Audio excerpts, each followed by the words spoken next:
اللہ اکبر۔ اللہ کے محبوب علیہ السلام نے مردوں کو عورتوں کے ساتھ اور عورتوں کو مردوں کے ساتھ حسن سلوک کرنے کی تلقین ارشاد فرمائی، اور آقا کریم نے جو آخری وصیت اپنی امت کو کی، اس کے بعد حضور علیہ السلام کا وصال ہو گیا، اس کے بعد کوئی وصیت نہیں ہے حضور کی زبان سے جو نکلی ہو۔ فرمایا لوگوں میں تمہیں دو چیزوں کی وصیت کرتا ہوں، ایک الصلاۃ الصلاۃ، نماز نماز، یعنی نماز کو نہ چھوڑنا، اور دوسری وصیت یہ تھی کہ میں دو کمزوروں کے بارے میں تمہیں اللہ سے ڈراتا ہوں، ایک غلام اور دوسری تمہاری بیویاں، ان دو کمزوروں کے بارے تمہیں اللہ سے ڈراتا ہوں، ان پہ ظلم نہ کرنا، انہوں نے بھاگ تو جانا نہیں ہے، گھر سے نکل تو جانا نہیں ہے، تو ان پہ ظلم کرو گے تو یہ دکھی ہو جائیں گے۔ تو آقا کریم علیہ السلام نے فرمایا ان دو کمزوروں کے بارے میں تمہیں اللہ سے ڈراتا ہوں، بلکہ اس قدر حضور نے عورتوں کی نزاکت کا لحاظ رکھا۔ ایک سفر پہ تھے، ایک شخص اونٹوں کو ہانک رہا تھا، اس کا نام تھا انجشا، تو وہ جلدی جلدی اونٹوں کو نا ہانکنے کی کوشش کر رہا تھا تاکہ جلدی پہنچ جائے۔ تو آقا کریم نے فرمایا انجشا آہستہ آہستہ،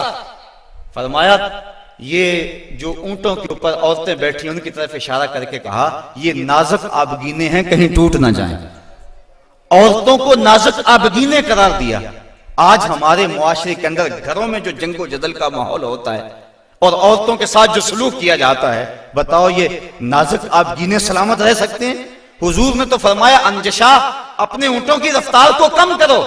کہیں یہ نازک آبگینے نہ ٹوٹ جائیں۔ اور پھر سنو حضور نے کیا فرمایا، حبب الیہ من دنیاکم ثلاث، لوگوں تمہاری دنیا سے مجھے صرف تین چیزیں پسند ہیں، رنگ و نور سے سجی ہوئی یہ کائنات تمہیں مبارک ہو، یہ بزم کواکب کا نور، یہ افلاک، یہ زمین، یہ لہلہاتے ہوئے سبزے، یہ کائنات کا حسن، یہ کوس قزا کی رنگینیاں، یہ بہاروں کے رنگ، یہ پربتوں کی کتاریں، یہ مرغن غذائیں، یہ انواع و اقسام کے پھل، زندگی کا سارا حسن، یہ موسموں کا نور اور روشنی، سب کچھ تمہیں مبارک ہو۔ فرمایا مجھے تو صرف تمہاری دنیا سے صرف تین چیزیں پسند ہیں، یہ نہیں کہا میری دنیا سے، کہا تمہاری دنیا سے۔ بلکہ ایک حدیث کے لفظ حضور نے یوں فرمایا کہ میری مثال ایسے ہے تمہاری دنیا کے ساتھ جس طرح کوئی مسافر گزر رہا ہو اور راستے میں کوئی درخت ہو اور وہ چند لمحوں کے لیے اس کی چھاؤں میں بیٹھ جائے۔ تو کہا میں تو چند لمحوں کے لیے رکا ہوں، اور رک کے ایک ایک لمحہ انسان کو زندگی گزارنے کا راستہ بتا گئے ہیں۔ چند لمحوں کے لیے وہ ٹھہرے ہیں جس پیڑ کے نیچے، سنا ہے آج تک اس پیڑ کا سایہ مہکتا ہے، آج تک وہاں روشنیاں پھیلی ہوئی ہیں۔ تو کہا حبب الیہ من دنیاکم ثلاث، مجھے تمہاری دنیا سے صرف تین چیزیں پسند ہیں، الطیب والنساء وجعلت قرۃ عینی فی الصلاۃ، ایک خوشبو، دوسری منکوحہ عورتیں، اور تیسری میری آنکھوں کی ٹھنڈک نماز میں رکھی گئی ہے۔ تو صاحبو، میرے اور آپ کے آقا و مولا حضور نبی رحمت صلی اللہ علیہ وآلہ وسلم نے یہی ہمیں وصیتیں کی، عورتوں کے ساتھ اس نے سلوک کرنے کا، اور عورتوں کو حکم دیا کہ تم اپنے خامند کے ساتھ اس نے سلوک کرو، بلکہ فرمایا کہ اگر اللہ کے علاوہ کسی کو سجدہ جائز ہوتا تو میں بیوی کو حکم دیتا کہ وہ اپنے خامند کو سجدہ کیا کرے۔ عورت کو یہ بھی اذن نہیں ہے کہ وہ مرد کی اجازت کے بغیر گھر سے نکلے، اگر مرد پابند کرنا چاہے عورت کو ہمت نہیں ہے کہ نکلے، شریعت نے منع کیا، بلکہ حضور نے ارشاد فرمایا جب کوئی عورت مرد کی رضا اور اذن کے بغیر گھر سے باہر نکلتی ہے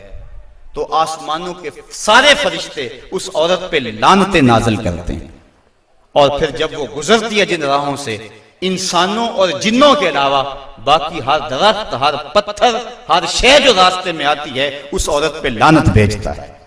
تو عورت کو مرد کے اذن کے بغیر گھر سے نکلنے سے روکا گیا، اس کو کہا کہ تو گھر میں ٹھہری رہنا، تیری یہ وفا کا تقاضا ہے۔ اور دوسرے مرد کو حکم دیا گیا کہ تو نے اس کا خیال رکھنا ہے، جو خود کھائے اس کو کھلائے، جو خود پہنے اس کو پہنائے،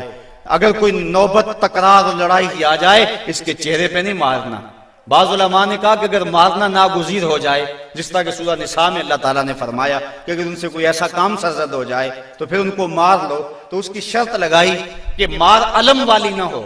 بلکہ اس سے ذہنی تکلیف پہنچانا مقصود ہو۔ اور بعض نے کہا کہ مسواک کی مقدار کے اندر روئی لے کر اس روئی کا ایک ڈنڈا بنایا جائے اور روئی اس عورت کو ماری جائے. اب بتاؤ روئی کے ڈنڈے مارنے سے عورت کو کوئی تکلیف ہوگی؟ یا سرہانہ پکڑ کے اس کو مارو گے تو کوئی تکلیف ہوگی؟ تو مقصد عورت کے اوپر مرد نے اپنے غصے کو نکالنا ہے، ورنہ یہ ایک ایسا نازک آپ گینا ہے کہ اگر تم ڈنڈوں سے مارنے لگو گے، ٹھڈوں سے مارو گے اور زبان سے گالیاں دے گے تو یہ مقدس رشتہ اور یہ نازک آپ گینا ٹوٹ جائے گا اور گھر کا ماحول خراب ہو جائے گا. وہی میاں بیوی کامیاب زندگی گزارتے ہیں اور انہی کی اولادیں درست ہوتی ہیں جو ان چیزوں کا لحاظ اور خیال رکھ کے محمد عربی کی سنت سیرت پہ عمل کرتے ہیں، اور جنہوں نے اپنے گھر کو جنگ کے نقشے میں بدلا ہوا ہوتا ہے. وقتی طور پہ وہ روب جھاڑ بھی لیں لیکن ان کی زندگی کے اندر حسن اور طمانیت نہیں ہوتا. تو آج میں نے اس نشست کے اندر یہ چند باتیں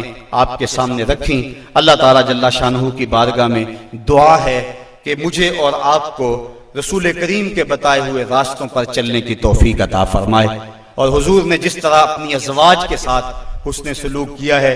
اس طرح ہمیں حضور کے نقوش پا کی برکتیں عطا فرمائے اور زندگی کا حسن ہمیں عطا فرما دے.